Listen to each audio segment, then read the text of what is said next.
Top news: why King Charles was in the doghouse during Kate Middleton's pregnancy with Prince George. Valentine Lowe reveals that the future king had concerns about changing the rules surrounding rights of primogeniture in his new book, Power and the Palace. A leaked story put King Charles in the doghouse.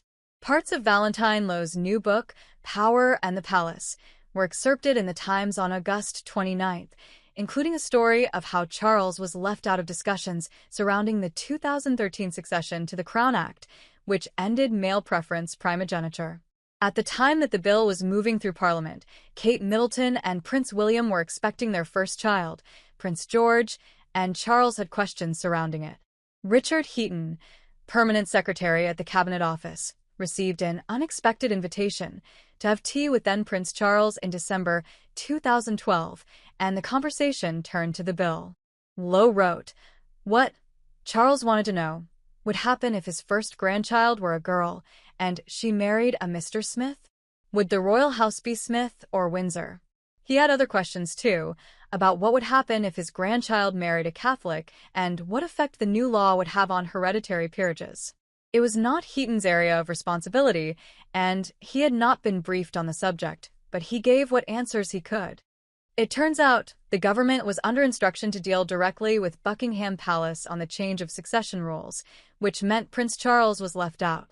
However, the Daily Mail published a story a few weeks after the tea meeting saying that Charles had concerns and that he and William appear not to have been consulted at all, which rankled with the Prince of Wales.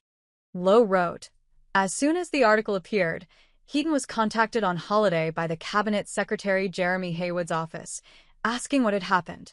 By the time he got back, according to Whitehall sources, Haywood was sounding more relaxed about the whole episode."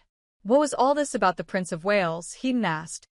"Oh, don't worry about that," said Haywood. "He's in the doghouse."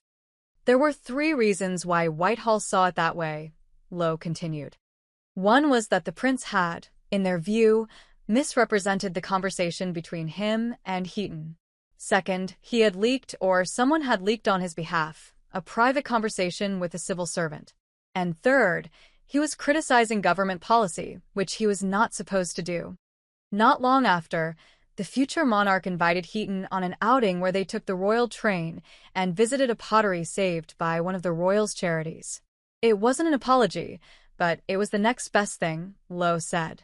The succession to the Crown Act 2013 ruled that birth order determines who will become the next king or queen of the UK, regardless of sex, instead of the previously followed succession rules that favored male heirs. Prince William and Princess Kate's first child turned out to be a son. However, their second child, Princess Charlotte, made history in 2018 when Prince Louis was born, as she did not lose her place in the line of succession to her younger brother. The legislation affects all royals born after October 28, 2011, and also removed the disqualification placed on those arising from marriage to a Roman Catholic.